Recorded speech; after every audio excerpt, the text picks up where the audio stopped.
Hello, everyone. I'm back at last with another video, and I tried to do one earlier, and it just wasn't turning out the way I liked it. So this is going to be my second attempt to do a new blue review. I think I'm on episode 55. Um, right now, I'm kind of chilling out. I'm listening to a band I'm pretty obsessed with lately called I don't know if I'm pronouncing this right or not. Folixoid. Um, and They are a Chilean band, from Chile, the country. Same place that Alejandro Jodorowsky's from, and also that crazy filmmaker who did We Are the Flesh. Chile must be a pretty wild place. Um, you'll be hearing a lot more about Folixoid in the future on my Space Rock series once it actually gets going. I need to do episode 2 or number 2 in my installments of my countdown list. Hope to get to that by the end of the week, but it's hard to say. I'll be working my day job like Wednesday to Sunday, so maybe Sunday evening. But I wanted to get this out of the way while I had a little energy and a little more inspiration than I did earlier. Because it takes me a while to recharge from being out among the humans and having to do those social activities, kind of taxing on my psychic energies. So, especially in the really, really hot weather, which I hate. So, what does all that have to do with movies? Nothing. So, let's talk about that. So, I'm still using Tubi as my main streaming source right now. I have like dozens of titles on my watch list there. And I've actually moved a lot of titles that have been on my Prime watch list for ages off of it and lighten that up a little because they're on Tubi also. So I've bookmarked on Tubi instead. Um, so let me talk about a few. These aren't all going to be available on Tubi. I'll tell you where you can see all the ones I discussed. But this first one is it's called Der Bunker. It is German from 2015. And it's directed by a guy named Nikias Chrysos. He sounds Greek. I'm not sure, but he could be German. And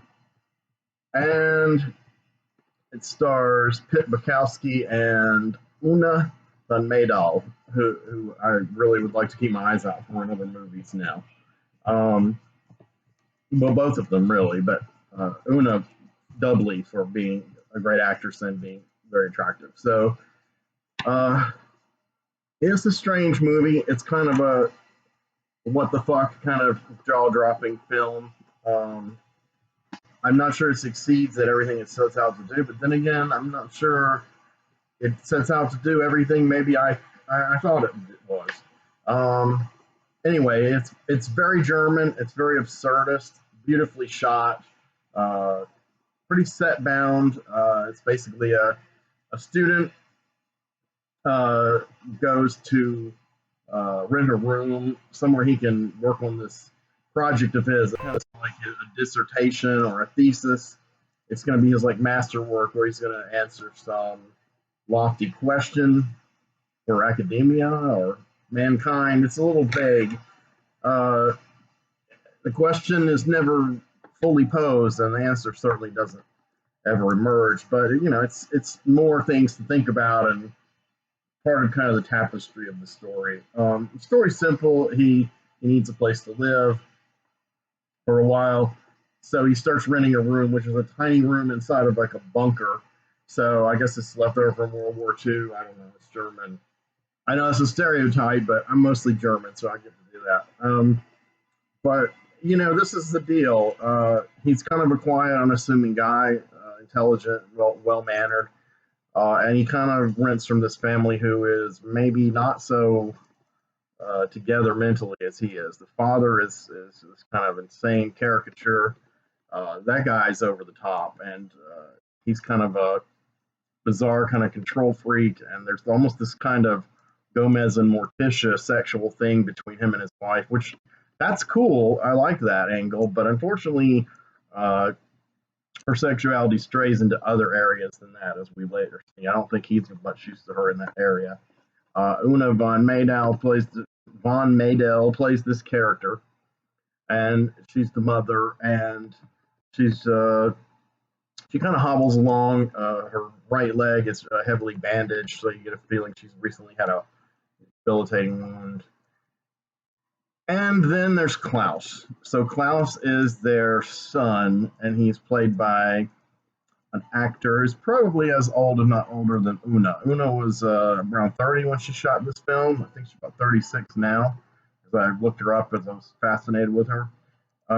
This guy's probably the same age or older, but he's playing her son. I'm assuming ostensibly he's supposed to be a child character, and the casting is just representative of something. It's surreal. It's not supposed to be literal. That he looks like an adult.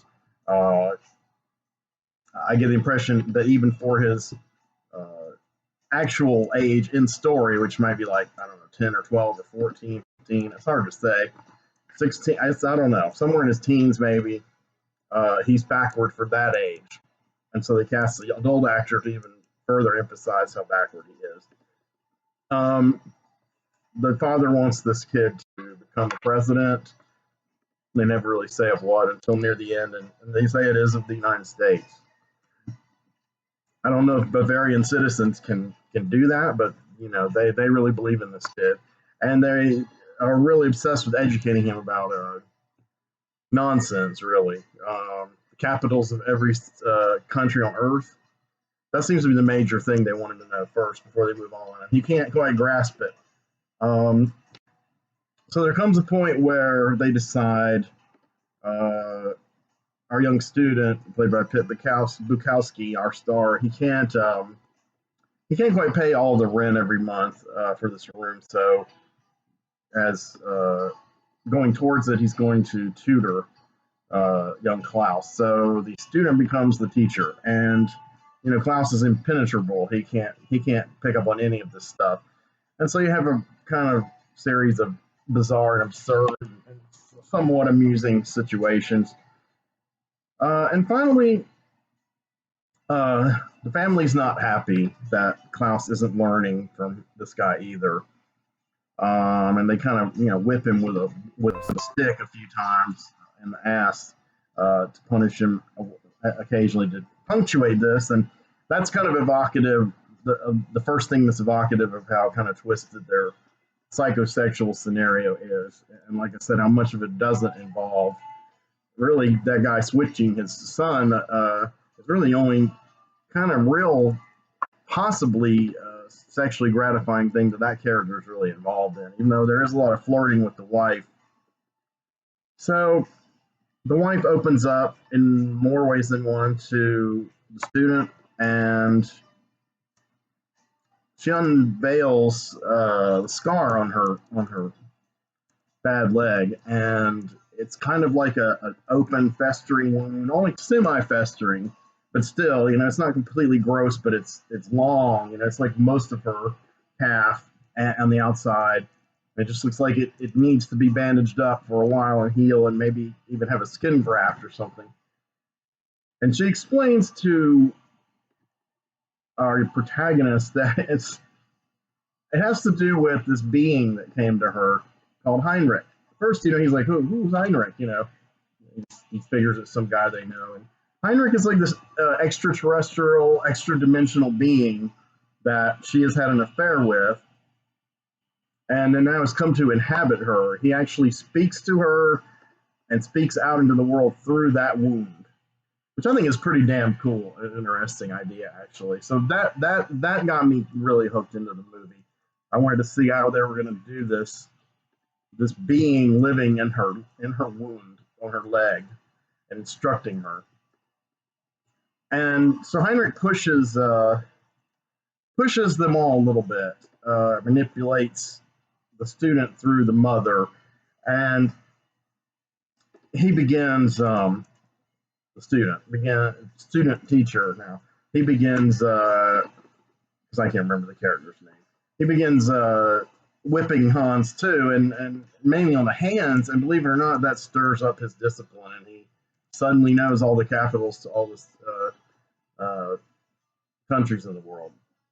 I know it makes no sense, um, but I don't think it's supposed to be. It's played very straight. Even the comedic parts are kind of bounced off of our main character. He's a really good actor, and he's very sympathetic, empathetic guy. I'd like to see him in some other movies. He can convey a lot of intelligence and empathy through very little kind of facial nuances. So anyway, so in order to push him even more into the right direction that Heinrich wants to tutor this kid, I'm going to turn this music down because I'm afraid. Oh, I didn't mean to turn it off. I'm afraid it might bleed into my tape here. I've been having that problem lately when I play it from like across the room, and this is on my television, and this is just my phone. So anyway, I've leapt out of my safe zone with my lighting. Um, okay, we're gonna try that and see what works. I just needed kind of a drone in the background to be in the mood, but I don't want it to mess with the condenser microphone on this, which is a little sensitive. Okay, so next time I do something like that, I promise I will pause it now that I know how to do that. It only took me how many years to figure that out. So in order to push everyone in the right direction that this being wants, uh, the mother seduces the student. It's pretty erotic scenes. It's. I wasn't sure that's what they were building up to. She seemed almost like she was like a prude, and then also seemed like I said, a little bubbly with her husband. But then there's one scene where she's basically suckling her uh, son, who is too old to have that, uh, you know, option on the table there. And having the adult actor makes it even more perverse. So, it's like something out of Burial Ground where Peter Bark and his mother have that kind of scenario. And I'll be honest, there was a person that I used to know, and she did it with her son up until he was at least 5 or 6. And I thought that was a little bit much, but not going to say how I found out all this because this is a really personal story. Fascinating, but I mean, I came as close to the source as possible. I'm just going to put it that way. It always tripped me out a bit, but this is like beyond that. It's beyond. It's in the Peter Bart territory, of sucking your mother's nipple past a certain age. And it's a similar casting too, because I think in Burial Ground that character is supposed to be a child, but it's played by a small adult actor, and of course now Peter Bark's like a big cult guy. Burial Ground's a messed up movie. I used to have it. I sold it, but that's one of those ones one day I would like to see again. I've seen it a few times. Some people it's their favorite zombie movie. I don't think I could ever go to that extreme. I don't like it as much as even Hell of the Living Dead, which is much more hilarious. Um, but anyway, I think I might have reviewed Hell of the Living Dead on this channel. I'm not sure. But anyway, uh, so they have this kind of unnatural thing, and then the mother seduces the student, and he suddenly becomes prolific. He starts drawing all these figures and all these bizarre kind of abstract drawings and designs. Um, but it's art. It looks like it's architectural at first, but it's very non-Euclidean shapes, and he festoons the wall of his little room with them from the periphery inward to where he's got a middle part where he's going to put the, I guess, crowning touch on it. But he gets this point through,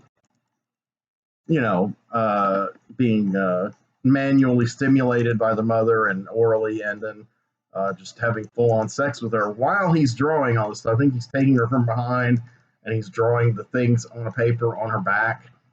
It is very amusingly shot. It's all kind of whimsical. I mean, I know it sounds perverse, but when do I not talk about something perverse on this channel, on the show? You might see my cat back there. He's trying to kind of photobomb me, but I liked that angle. I liked the chemistry with those two characters. but everything keeps getting knocked off. Once you get into a certain rhythm, it gets knocked off course.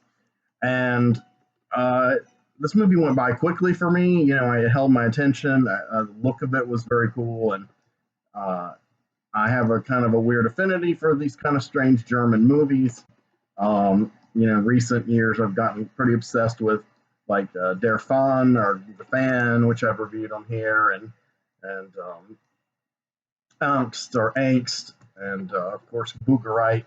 You know, all kinds of weird contemporary German stuff, and then of course I love the classic new wave stuff. Fassbender is one of my favorite filmmakers. I did a whole show on Ali Furious the Soul by him, so check that out if you're inclined. But anyway, maybe it's just the German, you know, in my blood that makes me identify with this craziness. Uh, and I'm sure there's a very long German word that sums up the gestalt of what I'm trying to describe here. There might be a few actually. Um, Essentially, the teacher who's first annoyed, student, teacher, whatever, who's first annoyed with Klaus, starts to like him, and you know there's like a little emotional bond, and Heinrich decides that this guy's kind of corrupting the whole situation. So he tells the mom through her leg wound that he's going to need to go, the student, and so they're going to kick him out, but he's determined to take Klaus with him, and you see that Klaus kind of has never been free. He's never been outside. I mean, this bunker is like in the middle of nowhere in the snow. And, you know, he may have never seen another human being other than this handful of people. Um, so he starts to become a slightly more credible character, Klaus, rather than just kind of a running joke kind of thing. Um, and uh, Student wards off the father's attempt to violently hold him back from taking Klaus, and uh, the mother accosts him, and it seems like it's going into a sexual direction with him again. It's very intense, kind of staring down in the slow movement. But she's got a knife in one hand, so I kept thinking, is it going to get erotic? It's probably going to get violent. Is it going to get erotic before it gets violent? Is it going to get violent while it's erotic? Is it going to be like those scenes in Mobius, like Kim Ki-duk that I told you guys about, where it stabs the guy and then kind of jerks off the knife, and he has this kind of genital-less orgasm? And if you haven't seen that video or that movie and are hearing what I'm saying, I'm sure it's kind of beyond the pale, but you're probably used to that from me by now anyway.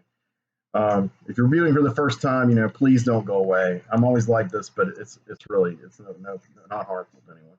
So I yes, she does wound the student to keep him there. I think she tries to kill him, but then she nurses him back to health, tapes him up, and we don't hear from Heinrich again. And Klaus does assert himself and leaves and goes wandering out into the snow in the wilderness.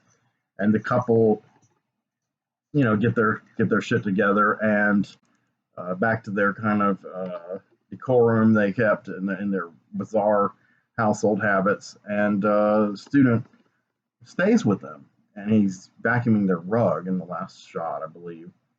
So he's kind of replaced Klaus, and you wonder, maybe Klaus was really a normal person who boarded from them, and they turned him into their son too, and that's why he's an adult. Maybe it is within story as to why he's played by an adult. A lot of thoughts to think about, a little anticlimactic. I was really hoping that they were going to get more into the thing with Heinrich, and I really was hoping they would get more into the sexual angles with those two characters, but it was kind of went awry. But then it kind of ended on a whimsical note, like, oh no, it's okay.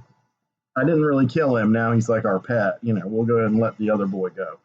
So the ending, is not as satisfying as a lot of the movie is, but I recommend it. It's very strange. I'd be curious to hear. I haven't talked to anyone that I actually know in real life or online, personally, who's seen this movie yet. I've just read a few reviews, of course. I try to pry myself a little before I do some of these videos. So let's move on to this other movie I saw on Tubi. It's called In Fabric, and I first heard about it. Let me get a couple of facts going on this one, but I first heard about it in this A24 film group that I was in on Facebook.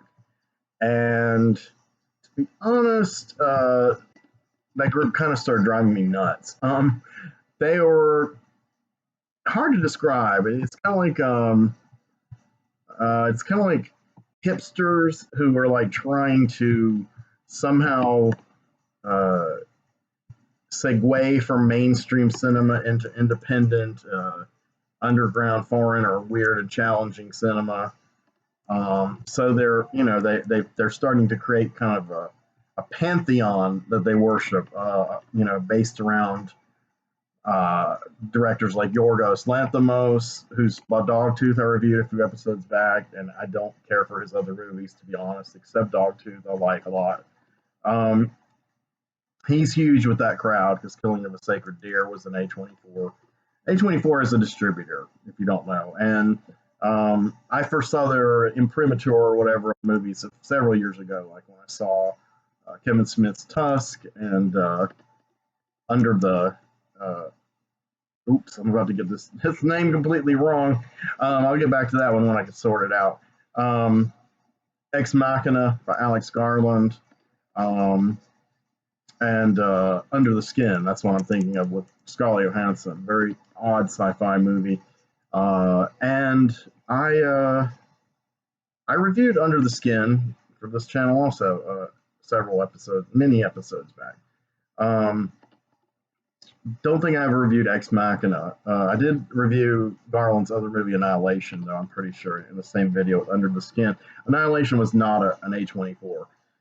But Garland did do Ex Machina with A24, and I think his next film is going to be also with A24. So, and also other than Lanthimos, the big two breakout guys that have films distributed by A24 are Ari Aster, who did Hereditary and Midsummer. So, and he's kind of like the god at the top of the pantheon of the A24 club, which is weird. I mean, a guy who's only had two movies out, one of which came out since this group started.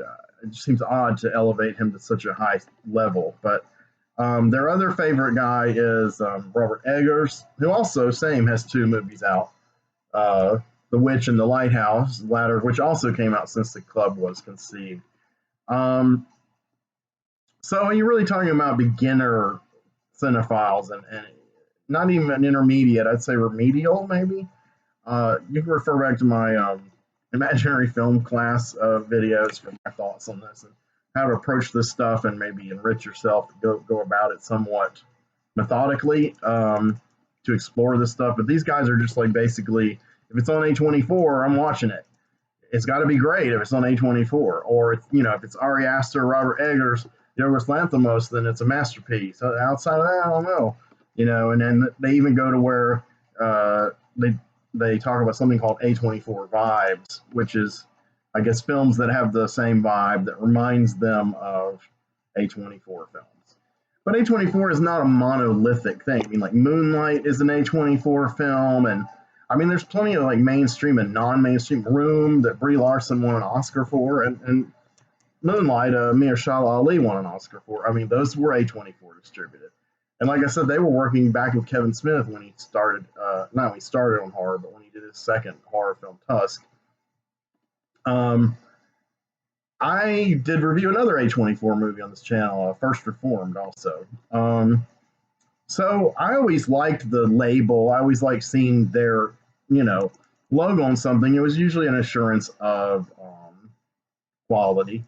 It seems like their legacy's gotten a little diluted because they do so much now. It can't all be great. It can't all be interesting. But this group, is kind of dedicated to that and that alone. And it was difficult after a while. I didn't really try much, but it was difficult communicating with these people because the vast majority of them really never seen any non-mainstream films that weren't on A24. So where do you even begin with that? I mean, and when they say things like, I'm looking for movies with A24 vibes, can anyone think of some? And then they grab a recent movie that, has some connection or another with A24 or some kind of, that vibe to them, like Mandy, which I also reviewed, Mandy, Annihilation because it's by Alex Garland. These kind of films, which I agree. I mean, they do kind of settle into that same general groove of like contemporary, kind of bold, uh, like alternative genre films, and it's a great scene. I think it's a thriving scene. I've been really heartened by how many good movies have come out in the last 10 years, and at least that of interest to me. So I'm not going to knock the A24 Club. It's cool that they're exploring stuff. I just wish they would maybe open their minds a little more and not feel like a studio or a distributor makes or breaks a film. It's kind of like when I got into Hammer films and, Hammer partisans, pretty much claim anything by Hammer's great. And I can't remotely agree with that. To me, very few Hammer films are great. I know it's heresy. Some people on here are going to unsubscribe. I actually like Amicus better of the two British ones that from that period that did horror and science fiction and had a lot of Freddie Fisher and Christopher Lee and Peter Cushing influences there and appearances. I love Amicus. They were great with omnibus films, and I may be biased also because they did Tales from the Crypt and Vault of Horror, which were based on my beloved EC comics. So now that I've gotten way off track, what the fuck is In Fabric? So In Fabric, I was going to tell you the name of this director. I think it's Peter Strickland. Let's see if I get this correct. Peter Strickland. Apparently, it's a British film with British actors, British characters. Not too many contemporary British films catch my attention. Not a whole lot of British films in general catch my attention, I'll be honest. That's one area where I've seen a good amount of it, but of international cinema, British cinema is kind of toward the bottom for me. Not that I don't love many British directors and films, I do. I mean, obviously. But I think if you were going to try to make British cinema a monolithic block, you definitely couldn't do it. It's too fractured and artistically inconsistent. But there's been a lot of great stuff out of Britain, obviously. But I don't see too many modern, like really modern horror films or avant-garde kind of films out of Britain like this movie is. And I was initially interested in this movie because it was praised on the A24 group, but also because it was alleged to have some giallo influences, some visual and narrative tropes taken from Mario Bava and Dario Argento, just like Nicholas Winding Refn did with Neon Demon, another one I reviewed. I can't stop reviewing, I'm addicted. So that's mainly why I watched it. So to be honest, I didn't expect much out of it because I noticed it was very long, and I thought this could be. It's British. It's kind of going into an area of homage that has been done quite a bit in recent years, the giallo homage, and a lot of those films have kind of left me cold. I mean, like I like them when I'm watching them, but they don't really linger with me. They don't have the impact on me that a genuine vintage giallo film does. I don't know why, but I've seen a bunch. The Editor and Francesca and Mare, and there's a few I still haven't seen that are talked about a lot in that vein. Bavarian Sound Studio, Three Tears on Bloodstained Flesh. I think that's what it's called. It's bookmarked for me right now on Tubi. I should watch that soon. And there are several others that I'm just not remembering the names. But when I used to hang out with the Marksmen and have movie nights every Saturday, we would invariably try to catch up with those kind of films. Homage films was a big thing we watched. Found footage films, and along the homage lines, that's when I first saw The Void, which I also reviewed recently. But I fell asleep for most of it. So in other words, this could go really well, or this could go terribly awry. Watching this In Fabric film, but right away I was really surprised by a lot of things in it. First of all, the major character, seemingly major character, main character. I believe this is the actress's name. I want to make sure I get this correct. Yes, very attractive African American woman, or African British woman named Marianne Jean Baptiste. And actually, I do recognize her now through an older photo, but she's kind of well into her 50s now. And when do you really see a genre movie with a 50-ish British black woman who's kind of just middle to lower middle class, just like regular person? Brilliant. I thought that alone got my interest. I'm a real sucker for black women with British accents. I think it's incredibly sexy. I'm not sure why, but like Naomi Harris, and that's a big one for me. Um, and the Doctor Who sidekick, I'm forgetting her name, but that always gets my attention. This woman I didn't find like scintillatingly sexy, but she definitely got my attention. And she actually, it's ironic that I'm saying that because a lot of her story in the movie is really about aging and going back out into the dating market. That's her main plot point, is that she's trying to go out into the market, so to speak, at her age after a divorce. She's got a nearly grown son who's like a artist, photographer, or whatever, an artist, I guess. And he's kind of obnoxious and hipsterish, and he's obsessed with sex. And I mean, there's nothing wrong with that. But his lover, though, is this statuesque British goth chick, and she's pretty distasteful. I mean, I think she's supposed to be attractive within the taste of his character and the story, but it might just be that her personality, which is deliberately horrible, colors it for me. But she's really distasteful and awful. She's white, by the way. That doesn't really matters, um, but anyway, they both become kind of nemesis and thorns in the side of our main character. And I really like this character. Again, I wish I could remember the name. I wasn't prepared, damn it. Um, I wish I could remember. I'm gonna have to look it up so I don't keep saying like the actress and the main character and all this kind of stuff. But anyway, I'll kind of keep talking while I'm doing that. In fabric. So, by the way, this was made in 2018. So, yeah, and I said it was Peter Strickland. Okay, so cast Marianne Jean Baptiste plays Sheila. I'm going to keep this one up here. It should help me out.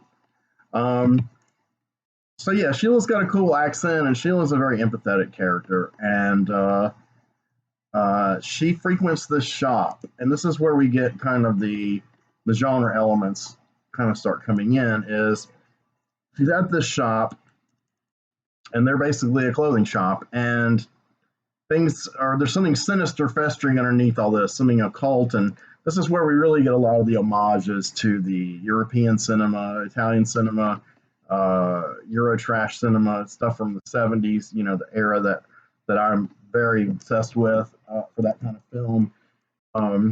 And nods to the filmmakers and genres I've already mentioned. Because the woman who sells her this dress, which becomes the contentious point of the film, kind of has makeup like Edwidge Fenwick, a big star of the Giallo era. And she's got huge black bun of hair, attractive, maybe 30-ish, 40-ish woman. A slightly older Edwidge Fenwick. I mean, Edwidge Fenwick back in the 70s.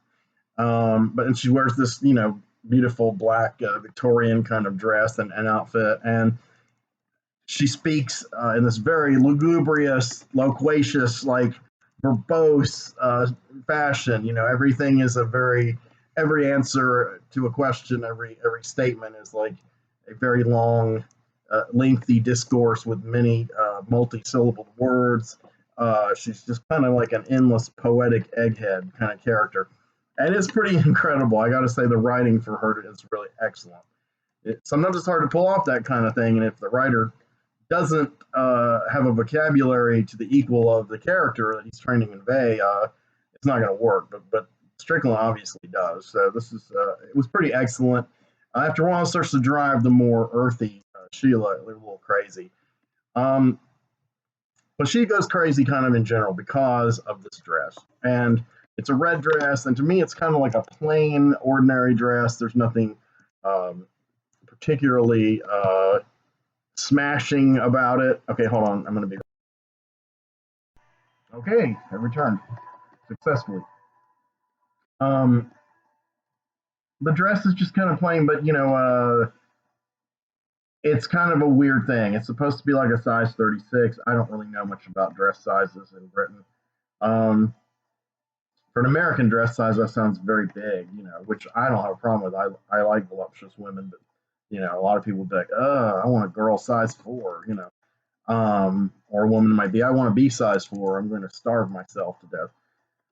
Hopefully, that kind of mentality I've noticed is gradually fading. I think bigger women are becoming gradually more into the mainstreamed media as acceptable as beautiful, which all the rest of us have known our whole lives. So, gee, thanks to the media for making it okay for me to lust after a BBW kind of woman. I appreciate that.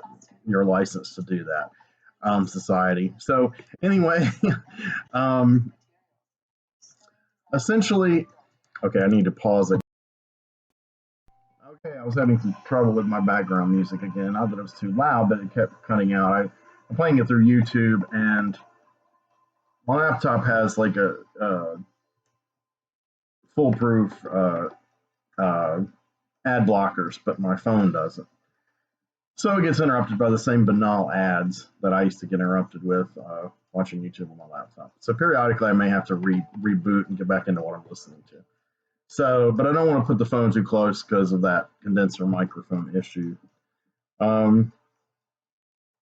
Anyway, yeah, so this in fabric thing, so this dress is kind of a size 36, but fits all the people who wear it. It was worn by a model, and she killed herself, I believe, while she was wearing it. Well, definitely died while she was wearing it. I think she killed herself. But she's in an old catalog. They have all these facsimile catalogs. And actually, the era of this movie is almost indeterminate. It could be now. It could be the 70s or 80s. It's got a lot of cross currents with the fashion and the production design. Definitely, the whole fashion thing is very evocative of 60s and 70s era fashions. And Sheila finds a page in their display catalog where that woman who had worn the dress, is wearing it. It's a print ad of her wearing that dress, and she learns that this woman, yes, wore it before you and modeled it and died in it. So it starts to give Sheila a weird feeling, and she's a little put off by the statuesque kind of Edwidge like woman. Anyway, I'm not sure if that character, I'm sure, has some incredible name. But I'm not sure what it is. Or is it?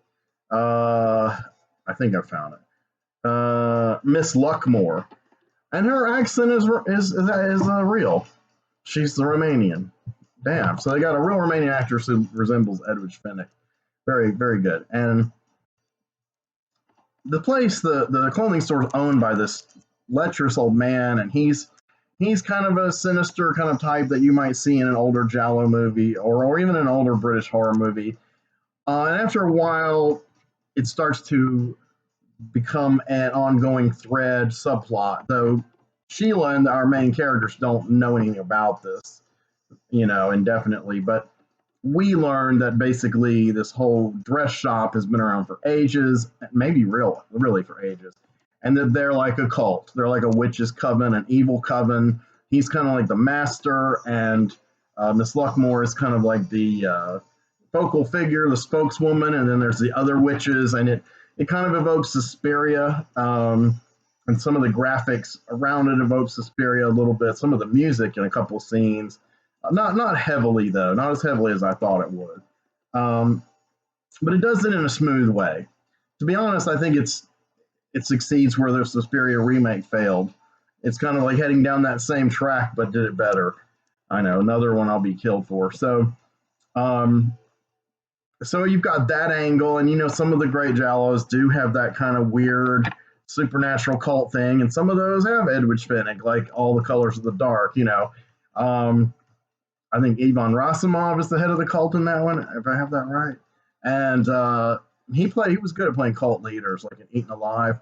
He plays the Jim Jones guy. So yeah, there's a lot of strains in this movie's DNA, but it never loses sight of this main character, as she's like the grounding component of the movie, and I really like that. And just all kinds of things happen, and I keep thinking, why is this movie going to be 2 hours long? What could possibly stretch this out so long? Well, about 2/3 through the movie, like I guess you could say at the end of the second act, roughly, our main character suffers a horrible fate. She's already been like bitten by a dog and like been in a car accident and you know had all these horrible accidents. Like cut her hand on the washing machine because it's going insane with this evil haunted dress in it. And so yeah, the dress is enchanted. You know, it's got bad mojo. Blah blah blah. I mean, a lot of people ask me, like my friend Tim asked me, is that the one with the possessed dress and the haunted dress? I'm like, yeah. And that's kind of the hook. And again, I wasn't sure going into it if that would be enough to keep my interest. And I actually started watching it one other time and got about through the opening credits, which were very cool and very evocative of 60s fashion. And I just didn't stick with it. But I'm glad I did this time. Again, it's a movie that held my attention. I really couldn't stop. I had to find out what the hell was going to happen next. Was it going to keep topping itself with absurdities and craziness? And it does. It rides this line between so absurd to be comical, to be frightening, because Sheila, her character is played and written straight. So having all this weird madness and just the idea of this dress having these powers and doing some of the things it does, which often defy all laws of physics. It's kind of it's bizarre and it's incongruous and therein lies, I guess, its impact. Um, and But sadly, Sheila meets a bad fate because of this dress. And I was so wrapped up in her story. She finally meets a man. She's going through all these dating sites, and nothing's turning out correct. And the reason she bought the dress really was to, under the advice of Miss Luckmore, to wear on a date. And of course, Miss Luckmore, extols all the kinds of, romantic sentiments to her extremely verbose fashion. But she finally hooks up with a guy who's played by Barry Adamson, who was also a African British man, if such a thing. He is a sometime actor, but he's also a longtime musician. I believe he was in the post-punk band Magazine, and for a long time he was in Nick Cave and the Bad Seeds. That's how I initially knew of him. He did some other projects that I like to, kind of drawing a blank on what they were at the moment, but he's great in this. And so, man, everything starts going right for her, and then everything starts going wrong, and then that's it. And it's like, where's the movie going to go from here? So it starts with a totally new set of characters, but in the same universe. It's in the same city. The clothing store is still the backdrop. Some of the locations we've seen Sheila in pop up, but it's now a story of kind of this bespectacled, nerdish guy who repairs, I guess he repairs washing machines, and ironic there. So, and he's really a tech head about it. And this is when all kinds of weird stuff starts coming in because he buys the dress, not knowing its history now, and he buys it for his girlfriend, who he's about to marry after being with for 15 years. And she's a bit annoying, but she's very attractive and a cool, nice character. You're wondering why they're together. It seems odd. At first, I'm thinking, why is he with her? Because she's annoying. But then I realized quickly that he is far more annoying than her, and he's kind of one of those characters that really has no impetus to do anything. He's like a total milquetoast. Things just happen to him, and he never really reacts. He just lets the world stomp on him, which I guess is the point of the character. And when he's having a bachelor party, his soon-to-be father-in-law is this bullish, macho, shaven-headed British man, and he forces him to wear the red dress he's supposed to give to the daughter. So yes, after he parties with the dress and throws up, then he brings it home, and his girlfriend is pretty okay with all this. Like, okay, yeah, he wore the dress, he got sick, but she's frustrated with a lot of other silly things in her life, and a lot of them, though, do have to do with their impending nuptials. And she's perfectly fine with her, boorish father. But it's weird because then she starts wearing the dress, and then weird things begin happening to her. And one I guess, consequence of being under the spell of the dress after having worn it is that this character, the guy, the washing machine repairman, again, I've forgotten the name of this character, he has this tendency to, his name's Reg Speaks is the character's name, and Reg tends to start lapsing into this technobabble uh, speech about the inner workings and mechanics of the washing machine repairs. Hold on. I'm glad that wasn't as long for you as it was for me. To reset the music again. So Reg will go into these kind of recitations of everything that's wrong with it, all this technical jargon, and after a while, it starts to become meaningless, maybe even to people who know about these things. I'm not one of them. And there's certain phrases, I wish I could remember them, but they're super technical jargonish. And when he starts saying the stuff, he himself is kind of trancing out saying it, and the people listening begin to trance out. And it's hold on.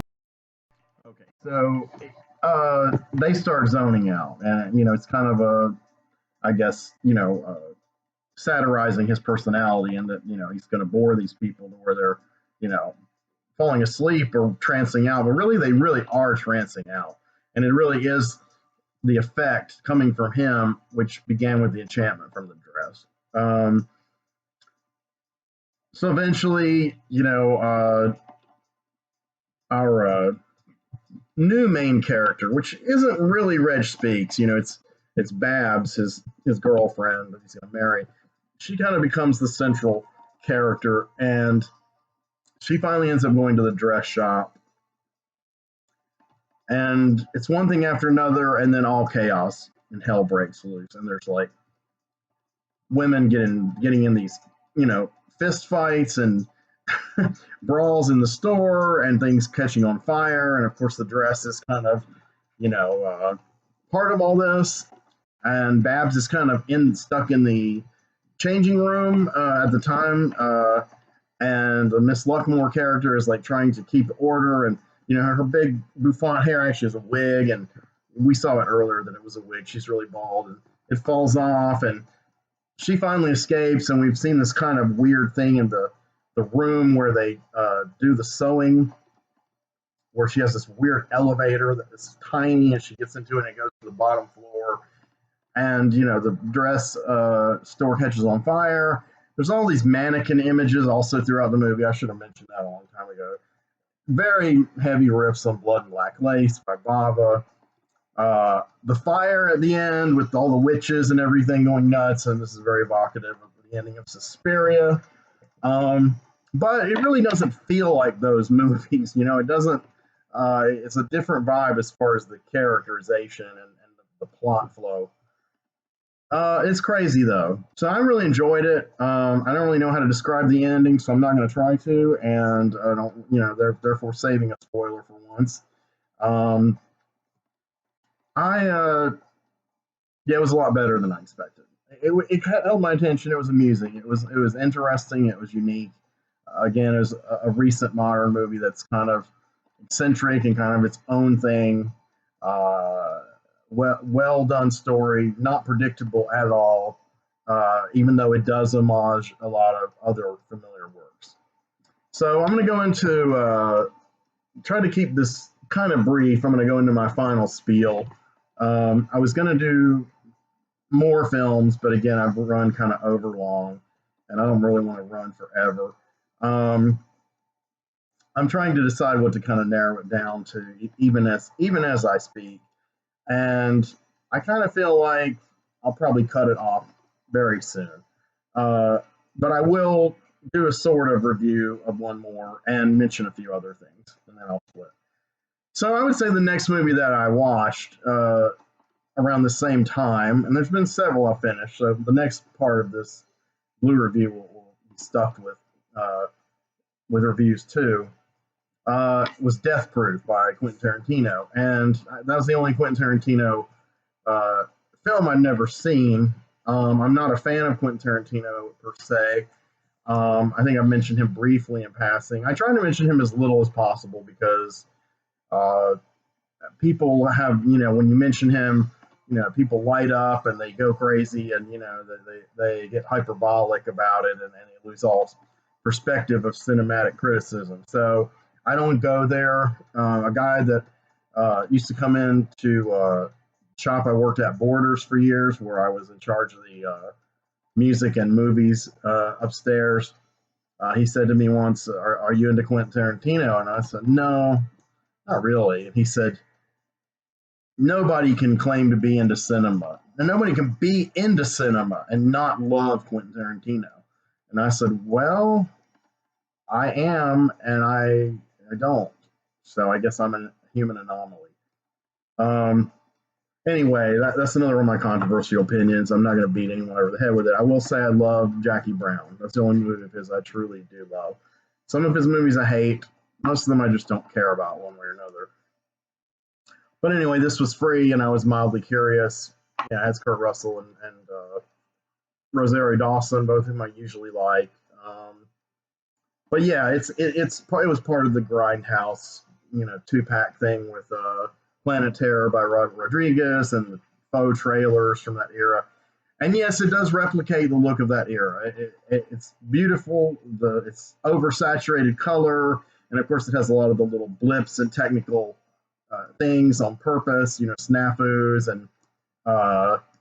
But oddly, though, it's set in the present, and that's a little jarring to me at first. I don't know why. I just assumed it was going to be set in that era too, or maybe thought it should be. I don't know. But beyond its superficial look, the cinematic element of it, as far as the story, the dialogue, and the mechanics of the plot, it's very much set in the present day. And it's basically populated by mostly women characters who are, victims one by one of this character, Stuntman Mike, and his killer car. That's Kurt Russell. And I gotta say, I couldn't finish this film. I went through the first cycle with Mike where he wipes out this first set of girls, and that was excruciating. I mean, he was, Russell was amusing, and one of the death scenes was pretty gloriously shot, but the characters were all to a woman horribly unlikable, uninteresting, obnoxious. There's this character named Jungle Julia. I don't know what that's all about.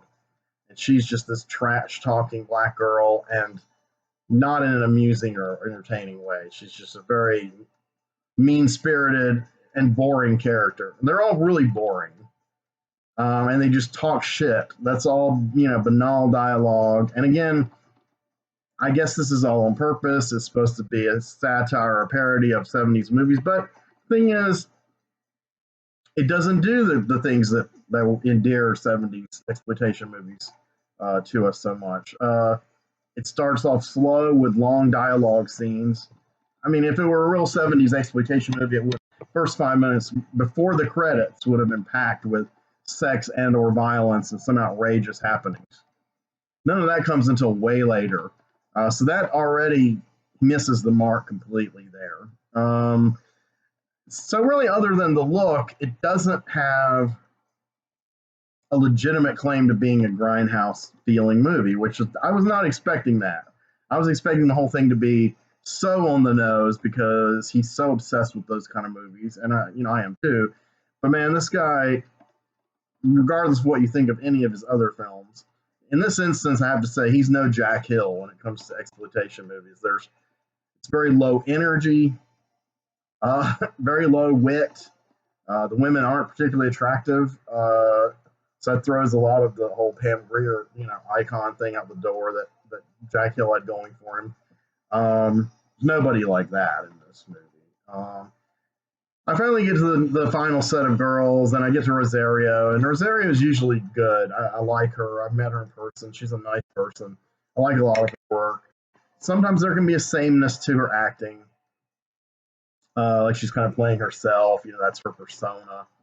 And sometimes it works, but occasionally it doesn't. And this one it doesn't. It's kind of like a cross between her playing that kind of default Rosario character to playing this kind of smart ass bitch, with an attitude, which is basically how he portrays all these women.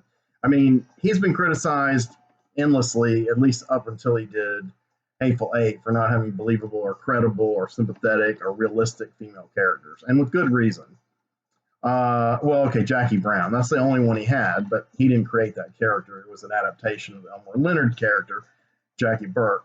Um, Hateful Eight, he kind of breaks the cycle by having the villain be a woman played by Jennifer Jason Leigh, and she is absolutely incredible in it and elevates that movie in many ways to being one of, I think, is his best movie after Jackie Brown. I can't say it's a personal favorite, but I've seen it twice. I enjoyed watching it, and I really enjoyed Jennifer Jason Leigh in it. And she won a bunch of awards for it, and with good reason. I mean, she is one of my favorite actresses. But this is kind of a step backward for Tarantino. I mean, he did Kill Bill, and obviously she was a strong woman, and there were strong women characters in that. But I never really got emotionally hooked up with or invested in those characters. Most of them were just whole cloth, pastiche, uh, taken from other films, and just renamed and made a little more, Tarantino esque or whatever. Um, I did think Uma did a good job as that character, Beatrice Kiddo. I thought the second Kill Bill was much stronger than the first one, but I didn't really, as a unit. It doesn't matter if I ever see them again or not. I just really would rather watch the sources of these homages. I would rather watch Thriller, Cruel Picture, or Lady Snowblood, or Sex and Fury, or any of these kind of movies from long ago and from other countries that he's riffing on, or even some of the American ones that he's riffing on. His stuff isn't as good as that stuff. And being a writer, I feel like he is an overrated writer because I don't feel like they're his characters. One of his big things is he's really good with characterization and his characters, but many times his characters are really just outright steals on other people's characters. And what distinguishes them as characterization is this kind of trash talk, which he himself is like that in real life. He's talking through these characters, and that's okay. I mean, all writers do to an extent. I know I do, but he doesn't differentiate enough of the characters. I've never personally found credible this idea that a bunch of hitmen are going to sit around and talk about 70s sitcoms. I think that's Tarantino would, but him injecting combining the two has been universally hailed as groundbreaking and brilliant dialogue, brilliant writing, some of the greatest filmmaking ever. And even while I'm saying this, I almost want to kind of laugh because I can't even, I don't know. Some people are like, well, Tarantino got me into all this stuff and he's the gateway drug. But I was already getting into this stuff when he came out. And my arc of learning about cult movies and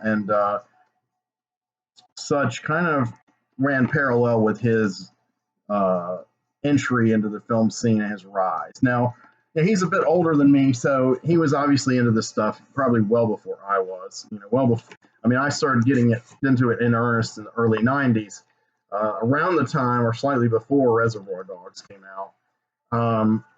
And went from there. But Tarantino, he worked in the video store in the '80s, so he's an expert on this stuff.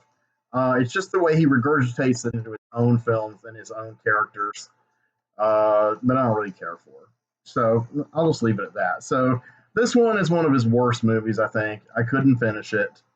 The tedium and the repetitiousness of it, the predictability of all the characters, and of course, if you've seen his movies, you kind of know what a lot of things that are going to happen, a lot of shit that's going to be talked by the characters, a lot of the attitude the characters have, and I really think it is a regression for him with female characterization because all the females have this attitude. There isn't any sympathetic female characters that, at least getting to halfway through the movie, I haven't seen any, including Rosario Dawson. And um, Russell is entertaining and amusing, but his character and his whole shtick, it may sound funny on paper, he kills with his car. It may seem like a hook for an exploitation movie.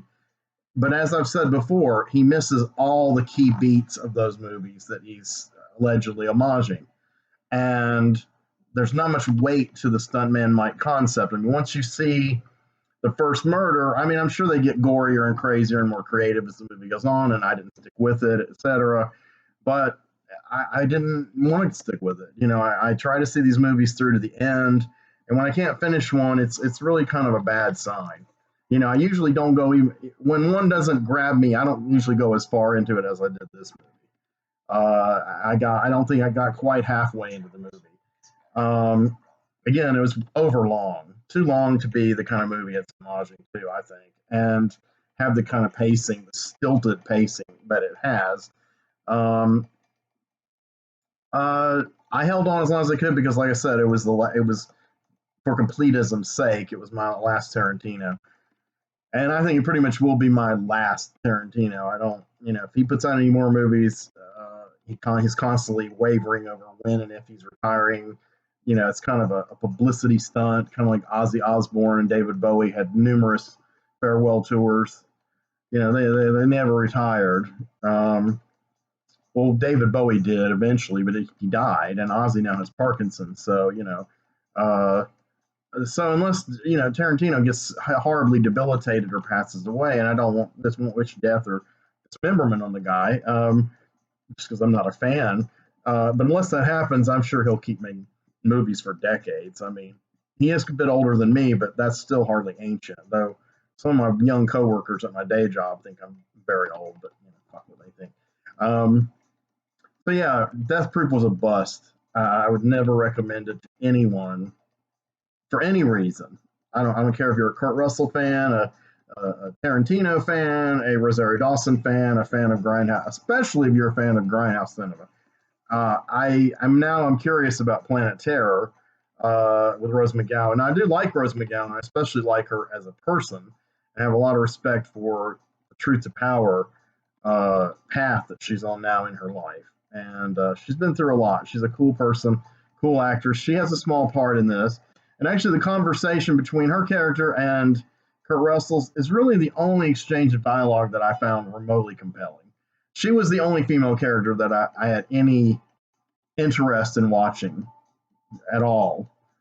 Uh, so I'd say on almost every level that counts, except for the cinematography, this movie's a total failure. Even by its own metric, even by its own, in its own context, it's a failure. So I try to meet movies halfway and think about the context, the intention, you know, and not judge them. I don't think there's, you know, bad movies, you know, in the sense that a lot of people think of bad movies, movies as being bad. I mean, to me, you know, a bad movie, I mean, to me, Pulp Fiction is a bad movie. It's a very mainstream bad movie. It's just, there's nothing I like about it, you know, and it's very hyped. Titanic is a bad movie to me.